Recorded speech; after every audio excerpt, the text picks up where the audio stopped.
Perspectives, our interview series at the Cologne Jazzweek. Today I'm talking to Jurd, British trumpet player and composer. Hi. Based in Somerset in the UK. She's going to give a little album preview from her album called Rites Revelations, which is about to come out in October. But let's start at the beginning of your musical history. You started with piano lessons, and then how come that you decided to choose the trumpet? Yeah, just by circumstance in a way. The trumpet came available to me at primary school, which is like, I was probably around 8 years old, and the opportunity to have brass lessons became available at my primary school, and so I was already loving playing music on the piano, so had to go at trumpet, and Was there a specific role model you had? You were like, I'm trying to sound like her or him? Or...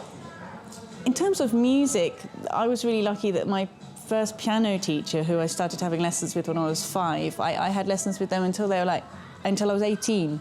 So they kind of took me on my whole musical journey. And actually, they weren't a jazz musician themselves, but realised that I love to improvise, and that jazz music might be a wonderful home for me, and one of the places which I could express myself. So they really nurtured my whole musical sensibility, really. And then as I got into jazz and started playing in various bands, like youth bands and stuff, I kind of started to come across and discover actual musicians. And he's a big name, but Miles Davis was one of the first jazz musicians I kind of explored.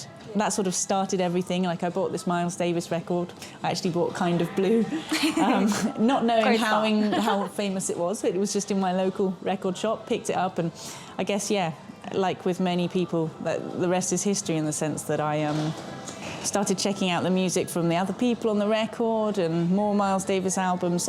But Miles is someone that's, I think, one of the big things as an artist for me. He's someone that was always exploring, and his sound, there's got to be an album out there by Miles that a person would be kind of into, because there's so many different things, and I that's quite inspiring to me, someone that's always interested in exploring new territory musically.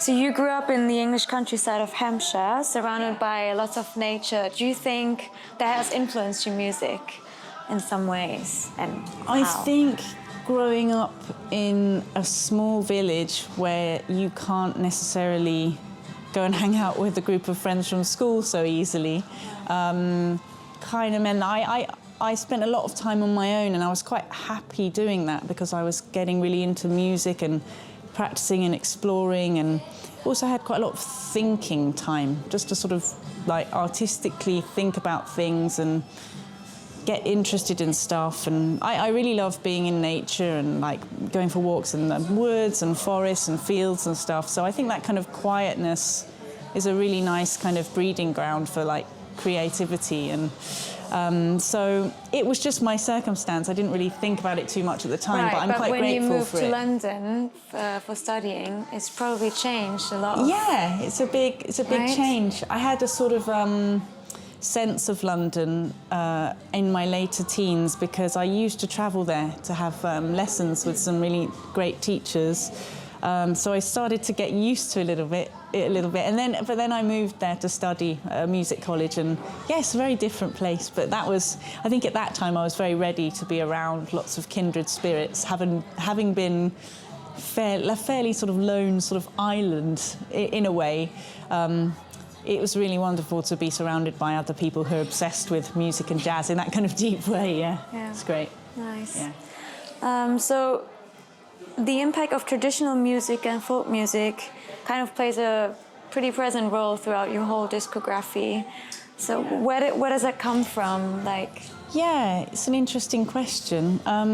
I think I've always been attracted to folk music that I've heard anywhere, be it being away on holiday somewhere and hearing a band play on the street, or just hearing a lot of say European jazz musicians, where you can hear the influence of the traditional music from where they're from on their jazz music, if you like. And also a lot of sort of classical composers who you can hear an influence of their native land in their music. I think that's always been something that's exciting to me. So I've almost gotten into traditional music via people who have been influenced in their music, and then more recently I started playing with some people who are fantastic folk musicians and from that world, and that's really kind of deepened my understanding of that music and that sensibility. And it's really interesting to play alongside some amazing folk musicians that I've been doing so recently, and learn from them and talk to them about the sort of the practice of it and the relationship it has and the similarities and differences it has to sort of jazz music, Are you talking about the people with Irish folk tradition background? Yeah. So I mean, my mum is Scottish and my dad is English, so I've you never know, do you, whether something's kind of in your DNA, but I've always been attracted to Scottish music. That's resonated with me, but more recently I've played with a wonderful Irish fiddle player called Alton O'Brien, who's recorded on my latest album, and a fantastic accordion player who's an English musician but who lives in Scotland. He lives near Edinburgh, where a lot of my family are from, but his name is Martin Green, and he's very well known for many things, but one of them is for being in a great trio called Lau, who are kind of heroes of the contemporary folk scene, really, and the way they present tunes and make their music, I think, has been a big influence on the folk scene, and so it's been a real pleasure to play with them, and just the way they feel music and talk about music is so inspiring, and I think it's really helped to deepen my relationship with delivering melodies and that kind of thing, Nice, that's beautiful. You also write for many big ensembles, like your 14-piece project called Stepping Back, Jumping In, and you've also composed for London Sinfonietta, National Youth Orchestra, various string quartets. Where do you find the strength to take on such massive projects? Because I know it's really, really hard to organize everything, even all the organizing stuff, before hearing one note of the music. Sure. What makes you, keeps you going and doing that?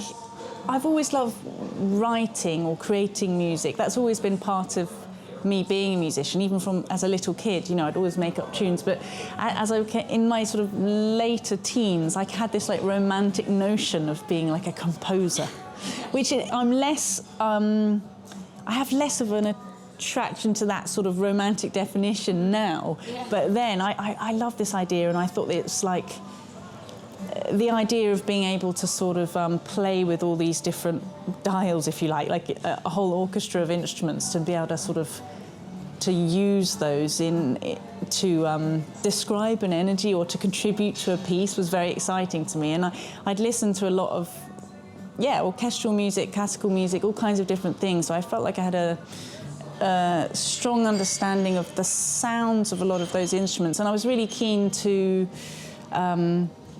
see what it would feel like if if my music was expressed in these kind of larger forms and with lots of different colourful sounds. A lot of it's to do with just being interested in having a large palette of sounds to work with, so metallic, stringy sounds, sizzly things, woody things, hitty things, and just having a big palette of colours and noises to work with. And I think through writing and through all these projects, you learn so much in the process of the doing, and so it's really just because I was interested and curious, and I think it's a never-ending experiment, the art of writing for any size ensemble, and it's always exciting to do it, and I think maybe because also you never know with a bigger group, barely everything goes perfectly well, right? There's always some tiny little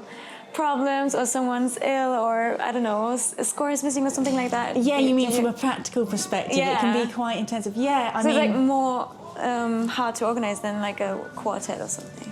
Yeah, in terms of the non-musical stuff, there's a lot to sort of organize and get together, and I think, it's not practical to have a project with loads and loads of people, but I have been fortunate enough to a couple of times in my life, like, given it a go. And I think the times it has, like, often you might play less concerts because it's not, you know, for many reasons, not financially or practically possible to take 20 people on the road or whatever. But I've also been fortunate, like, I think through doing this, you get a bit of a reputation for, being a composer, I suppose. So I've been fortunate to be asked by other ensembles to write music for them, which has been really interesting. My relationship with that nowadays is, you know, how do I, as an improviser and a trumpet player, fit into that? How do those two things connect? Because I think before I was interested in this thing of being a composer in a more sort of transactional sense. You know, someone asked me to write a piece for them and I write it and I give it to them. But now I'm more interested in, what about if I play trumpet with you guys, and how does my improvising sensibility speak to the composer in me? And so that's where I'm at these days with it. Yeah, that would have been my next question, because I heard you talking about that the older you grew, you've realized it's more important to you doing music, growing out of collaboration and equality, and when do you remember why that changed, or what the process was like? What was the realization point? Yeah, I think the thing that excites me most, really, about playing music is the people doing it and the humans behind it. And I think sometimes if you're asked by a group of people who you don't know to write a piece, and you maybe don't even meet them, and you just give them the music, and then maybe you see them a little bit for some rehearsals and then a concert or whatever, it just feels a little less, there's less of a human connection, it's a bit more transactional. And I think the music making where I'm excited the most is when I'm writing for people who I intimately know the music making of, and I can really imagine their personalities when writing, and to kind of leave space for them to take it somewhere which, you know, like to leave space where you're not controlling everything, you know. I love being a composer in the sense that it's this wonderful opportunity to make musical ideas permanent, you know. I actually really love this about composing. Like, I can make a choice about what happens in 2 minutes 33 seconds into a track. Like, this is going to happen, and it's going to happen for this reason. But it's really exciting when that goes alongside this kind of openness in terms of other people bringing themselves into the music, you know. Yeah. Okay, finally, what can we expect from your new album, Rites Revelations? Yeah, so my new album, it's really driven by a lot of kind of simple harmony, a lot of drones, a lot of things that feel quite kind of primal and ancient to me in their energy, and melodically it's quite, there's a lot of tunes which have a quite clear folk influence. Sometimes, like, melodically I feel like the location of the tradition or the influence isn't always obvious, but there's this just general kind of folk sensibility. So a good friend of mine said that it perhaps sounds like folk music from a place that doesn't exist, or something, or a part of the world that is a mystery part of the world. That which sounds was quite nice and mysterious. Yeah, which I thought was kind of lovely, and I kind of agree with some of the tracks there. And there's a sort of world of harmony that I'm quite drawn to, which comes from sort of medieval kind of Renaissance periods where simple harmonies that move in a certain way that you can hear on the record. But also there's musicians on the record that are really, like Ruth Goller on electric bass. She comes from a real kind of punk, more experimental, rocky place, so it has the potential to sort of really rock out and have this kind of cathartic energy to it as well, which I really love, because I think deep down, if I'm really honest with myself, I kind of just want to be an electric guitarist. But I play the trumpet, so I'm just like, so it's really cool for me to have made an album. On the trumpet. I think I do, and I think guitar players are so cool. And Ruth's bass player, but she has a kind of electric guitar energy to her. If anyone knows her playing, you'll know what I mean. And the accordion is going through quite a few effects, and it feels quite it can be quite big, like the sound for me, and whilst also sometimes having this lovely, more chambery, melodic intricacy to it, you know. So I'm very excited to share it with the world, for sure, yeah. All right, thank you. That's Laura Jurd. Really looking forward to your album, and don't forget to support live music and buy all the records. Thank you.